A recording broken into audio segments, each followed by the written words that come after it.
Enquanto coloco a apresentação, eu vou falar. Vamos começar. Eu queria agradecer aos organizadores, Flávio e Giovanni, da Gazeta do Povo, por excelente organização e excelente qualidade dos meus companheiros palestrantes. Claramente, o público também, além da escolha do lugar, eu tive a oportunidade, antes de entrar nessa segunda parte, de ir ao Museu do Olho, do Nils Niemeyer, e realmente é surpreendente o espetáculo. Muito obrigada pela organização e pelo convite. Vamos falar especificamente da questão de oportunidades e riscos que temos no México. Primeiro, vou dar um contexto de onde está esta relação México-Brasil, falando um pouco, inclusive, do Donald Trump e a situação que temos com NAFTA, que, do meu ponto de vista muito pessoal e de muitas pessoas, é uma janela de oportunidade para fazer mais negócios entre México e Brasil, especificamente nessa região, nessa área de agronegócio. Depois, vamos falar de algumas questões já mais dedicadas a grãos, proteína animal e áreas de oportunidade. Vou dar uma breve informação sobre o mercado mexicano com relação à tecnologia e logística, com relação a possíveis exportações para o Brasil e algumas áreas de oportunidade e também conclusões. Então, vamos em frente. Primeiro, sei que muitos de vocês conhecem especialmente a região sul do México para a região de Ribeira Maya, que é Cancún, mas tendo o contexto do mapa em geral e se dividimos México em duas partes, a região alta do mapa é onde se concentra a maior produção, não somente de grãos, mas de produtos pecuários. É uma área normalmente mais desenvolvida e tem muito a ver com a proximidade dos Estados Unidos. A área central do México tem muito o setor automotivo e aeronáutico e tecnologias da informação, e a parte sul, infelizmente, é a parte menos desenvolvida do país.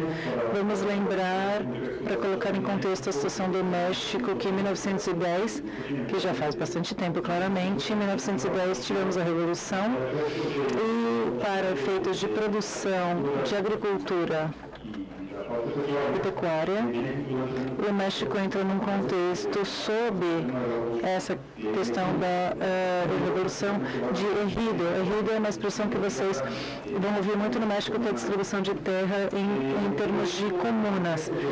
Isso, para o efeito do desenvolvimento da agricultura, tem um impacto muito grande, porque não gera uma figura que consiga uma capitalização do agro do jeito que tem aqui, que é uma forte capitalização, um investimento muito forte, desenvolvimento tecnológico no México é muito separado porque não tem o capital que apoia. E passando a um contexto mais moderno e internacional, o México tem 12 tratados de livre comércio que cobrem mais ou menos 40 países, mas como vocês podem ver aqui no mapa, a parte amarela é onde o México tem hoje uma dependência muito grande.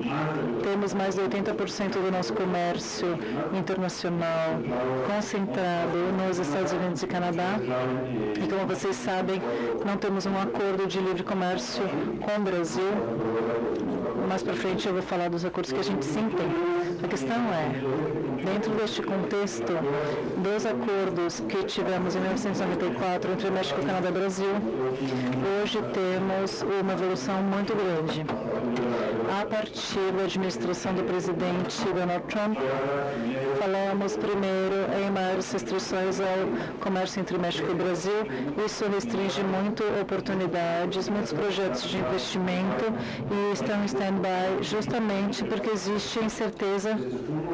Esse é na guerra comercial, que fez favor, já apresentou nossa palestrante, que é uma guerra comercial que tem não só com o México, com a China e com outras regiões do mundo. Isso gera com que tenhamos uma incerteza enorme. No México, além disso, temos a questão da específica e enorme dificuldade de ter uma alta concentração de grãos e alguma proteína animal dos Estados Unidos e que na maioria dos casos supera 90%.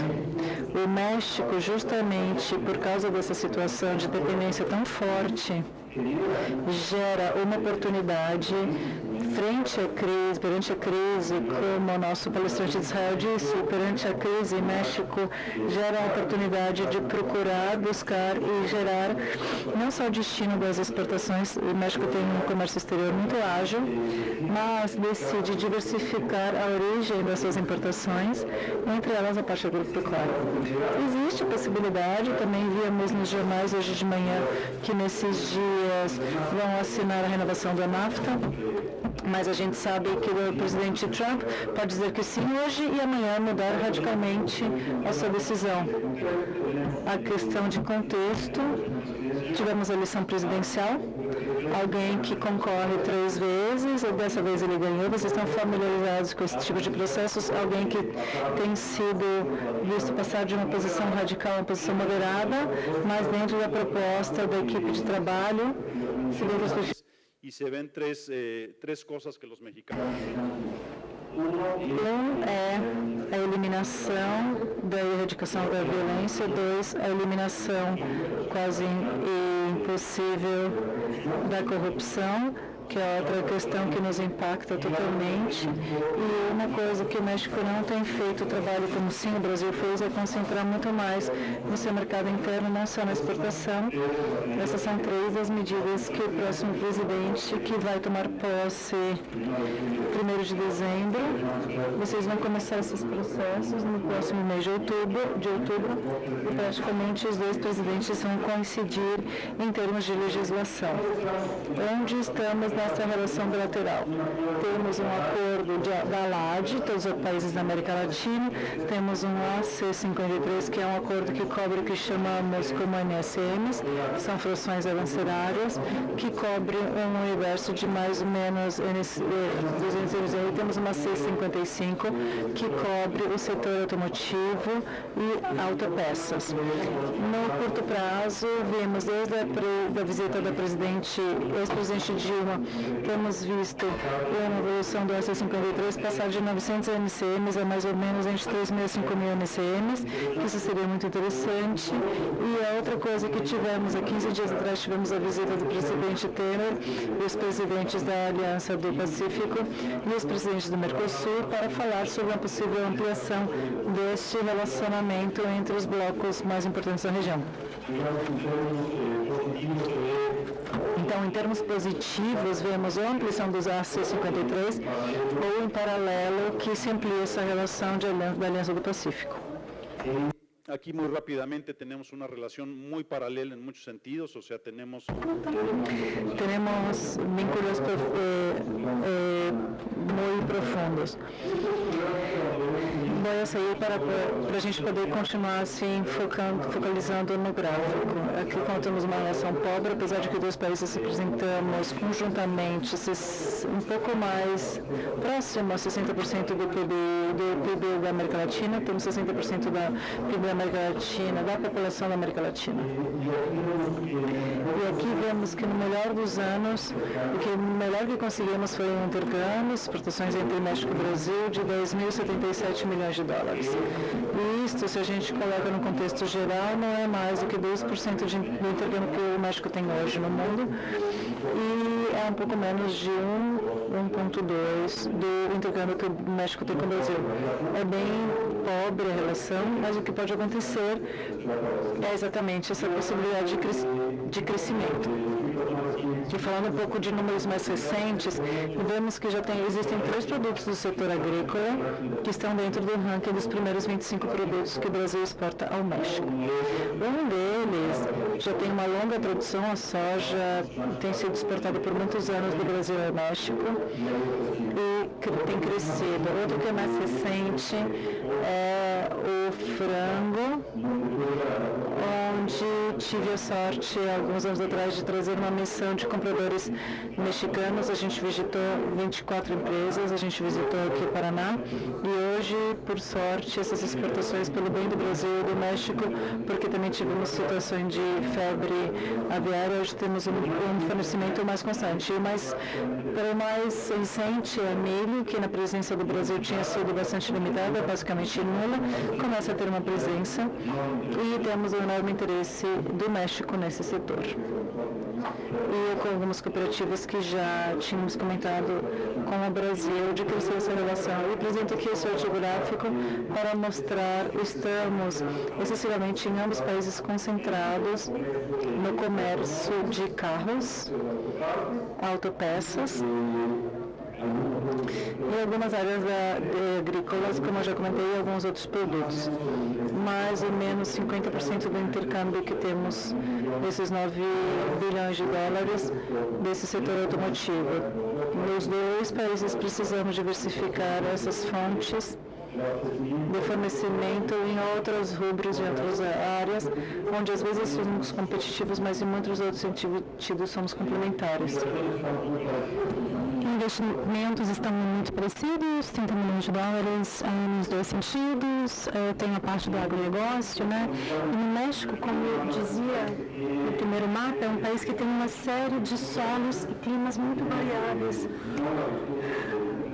Não temos a virtude, como no caso brasileiro, de ter bastante abundância de água, temos terras férteis, no norte do México, uma região com muita aridez, muita secura, muita seca, e no México ele se concentra principalmente, não há grandes plantações, como eu dizia no início, né?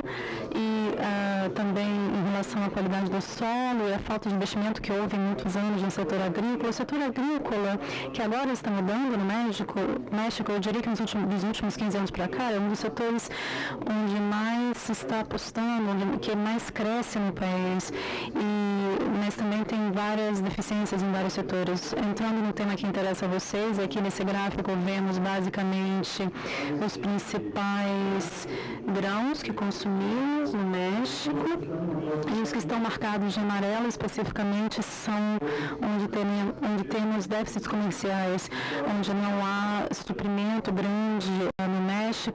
Você tem um milho branco e um milho amarelo, né? Você tem essas distinções do milho, que a gente chama desse milho branco, é o que nós consumimos, nós somos o país do taco, né?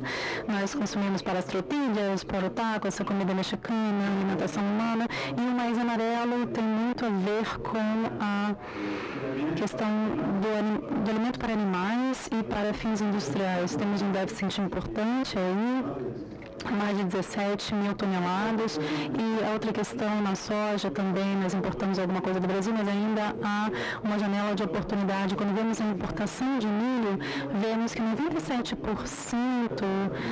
pelo menos nessa primeira porção do ano aqui, mas se a gente vê historicamente, os Estados Unidos nos abastecem mais ou menos de 92% a 97%, ou seja, uma grande dependência que nós temos, que o México tem nessa situação de disrupção que nós estamos tendo com o NAFTA, que é mudar radicalmente, mudar esses níveis em que o Brasil hoje só representa 3%, quando haveria a oportunidade para ter muito mais. A gente repete esse tema na questão da soja, a gente tem uma presença maior do Brasil, mas ainda os números estão longe do que nós poderíamos chegar conjuntamente. Por que a gente fala tanto dessa questão do milho? É que, bem, o México consome muito o milho, né, principalmente para alimentos para os animais. Já estamos no 4º nível, depois dos Estados Unidos, do Brasil, China. O Brasil, o México é um grande produtor desse tipo de alimento. E aqui só para dizer que ainda tem uma somatória de milho branco e amarelo, mesmo somando os dois, ainda seguimos sendo um país deficitário. E falando de outros temas da proteína, isso foi explicado bem claramente, né, pelos palestrantes anteriores, mas no México ainda tem algumas barreiras sanitárias, especificamente no setor da carne de porco e na carne bovina, e hoje nós importamos aves, e em relação aos lácteos, somos deficitários. Mais recentemente, um investimento mexicano, uma empresa no México que se chama Gripolala, adquiriu os ativos de uma cooperativa, entre eles a marca Vigor, e você vê o interesse de trabalhar mais nesse âmbito correlacionado com o país. Aqui temos a produção dos diferentes tipos de proteína animal. É uma produção, como já foi mencionado, em vários casos deficitária, e muitas vezes houve essa complementação com os Estados Unidos. De maneira muito pequena, a participação dos dois países, a gente vê um potencial de trabalhar mais. Aqui temos o consumo per capita. Essas são as importações que o México faz, basicamente. Todas cresceram, algumas um pouco menos, mas todas cresceram nos últimos anos. E já falando um pouco do território mexicano, só para dar uma ideia para vocês, eu vou passar muito rapidamente nesses slides, principalmente porque eu também não sou um especialista nesse tipo de tema, mas o que eu gostaria de enfatizar é que o México tem grandes carências hoje no sentido de fertilidade do solo, abundância de água, capitalização também, que foi mencionado há pouco. Está em curto prazo começando a se desenvolver, e bem, isso vai levar tempo. Daí a necessidade de complementar. Vou passar mais rapidamente por esses slides só para que vocês tenham uma ideia onde estamos, né, com alguns temas. A produção muito concentrada em 7 ou 8 estados do país, a produção de grãos. Esses gráficos, essas informações estarão à disposição de vocês, então eu vou focar nos slides finais para cumprir o tempo que me foi dado. Então, no tema da tecnologia, a gente tem um resumo aqui, um quadro, uma tabela que eu vou passar para vocês mais rapidamente. Aqui é onde estamos em relação às regiões com safra, quais têm a utilização de sementes mais tecnologicamente melhoradas, digamos assim, a parte de irrigação, que ainda é incipiente, e eu diria também a parte dos hectares que nós produzimos, comparado com a dimensão do Brasil, obviamente, ainda estamos muito limitados.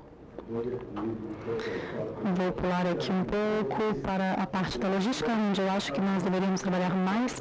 Esses são temas em que alguns dos maquinários e equipamentos estão crescendo em sua utilização. Você tem a tecnologia em muitos sentidos, ainda há um gap que ainda está muito avançado, muito melhorado, tanto pelo nosso vizinho do norte, nos Estados Unidos, como pelo lado brasileiro, que estão bem melhores, e é esse gap, né, essa lacuna, vai demorar alguns anos para a gente conseguir melhorar. E em relação a doenças, o México está bem avançado, temos várias certificações e cobrimos muitos dos esquemas que são exigidos pelo mundo, tentamos preservar essa situação. Em relação à logística, aí é quando a gente tem esse cruzamento de comparação de oportunidades entre os Estados Unidos e o Brasil. Bem, estamos bem integrados ao sistema rodoviário, como vocês podem ver aí. Você pode ter praticamente um caminhão do México, de algum estado do norte, do sul dos Estados Unidos até o México, de 7 a 10 dias, ou toda uma carga rodoviária também, devido a essa integração que nós temos. E se a gente compara com o caso brasileiro, bem, temos limitações, né, nos portos, principalmente, chegaria ao que nós conhecemos como Golfo do México, temos terminais de grãos limitados, e no Brasil nós sabemos que também há problemas de saturação das estradas, as greves também nos portos, e se comparamos, temos a situação de 7 dias de tempo de entrega com embarques que podem ser volumes muito pequenos, contra 20, 40 dias de tempo de entrega do Brasil, embarques de volumes muito grandes, que eu, antes de chegar, várias empresas me buscaram no México com interesse de comprar produto brasileiro, mas temos de conversar mais sobre essa questão, principalmente dos tempos de entrega. Para concluir aqui, eu diria bem sinteticamente que há um grande potencial nessa relação bilateral, não exploramos a fundo. Eu acho que nem o Brasil e nem o México, justamente porque não temos um acordo, aprofundamos isso, como eu dizia no início, lutamos muito no sentido de dizer quem é o mais importante na região, quem é o líder da região, quando há enormes oportunidades de nos complementarmos. E temos de trabalhar mais proximamente, temos de compartilhar informações, temos de ver se o Brasil tem produtos agro e muitos outros setores para exportar. Bem, o México também quer exportar produtos para o Brasil, o México também quer ter uma balança comercial interessante. Então, temos de conversar para ver como podemos trabalhar conjuntamente em vez de ficar lutando aí pelo primeiro posto. E com isso eu concluo aqui. Muito obrigado e tenho os meus dados aqui à disposição para quem quiser. Obrigada. Agradecer aos nossos dois painelistas. Ok. Fazer alguns comentários sobre as apresentações. Eu acho que foi muito complementar ao nosso painel anterior, onde falamos sobre o crescimento e o volume dos produtos agrícolas, e agora nós falamos especificamente sobre algumas situações que ocorrem e que impactam o livre comércio entre os países, para que isso flua de uma maneira mais clara. A apresentação da Susan foi bastante focada no trade war entre Estados Unidos e China, né, onde ela focou sobre os impactos, um pouco do histórico, como isso começou e como isso foi se acalorando nas discussões, onde demonstrou através do vídeo, né, do Dan Bassi sobre a forma como ele fala, né, de um jeito bastante preocupado com o que estava acontecendo e os impactos para os agricultores americanos. E também a influência que isso causou, a alta volatilidade nas cotações de Chicago. Então, nós vimos que a gente estava falando do maior produtor de soja quanto o maior importador de soja, e isso, obviamente, iria causar impactos. Também, os outros produtores, principalmente nós, brasileiros e argentinos, olhamos aquilo tentando entender e olhar se poderia haver algumas oportunidades. Ela até citou, será que o Brasil vai exportar mais e os produtores americanos vão ter que liquidar o seu estoque de soja? Nesse momento também, e outras perguntas, será que a produção sul-americana, com a queda, né, da produção argentina, seria capaz de atender a demanda chinesa? Sabendo também, né, falou que o Brasil basicamente já atende perto de 80% do mercado chinês, e o pouco impacto teria o apoio argentino numa eventual oportunidade nessa situação.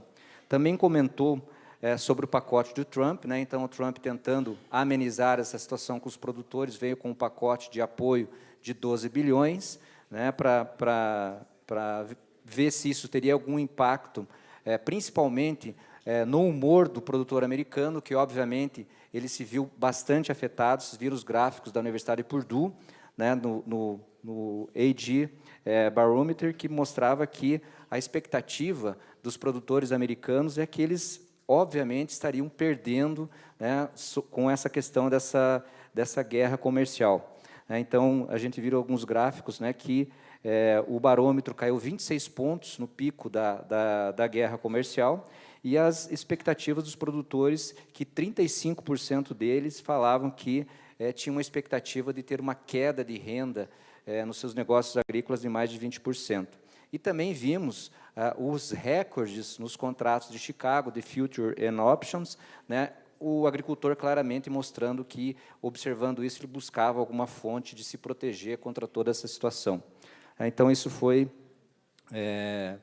bastante interessante e veio a fechar com a realidade atual, em que nos mostra que isso é muito mais do que oferta e demanda, mas que decisões políticas entre países, diplomáticas entre países, afetam outros setores, e, obviamente, o agro é bastante afetado nesse sentido.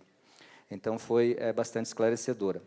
Depois, passamos para a apresentação do Miguel, onde ele nos mostra o México, muito mais do lado das oportunidades que podem existir, também derivadas da relação entre México e Estados Unidos, que, de certa forma, também foi afetada desde a eleição do Donald Trump.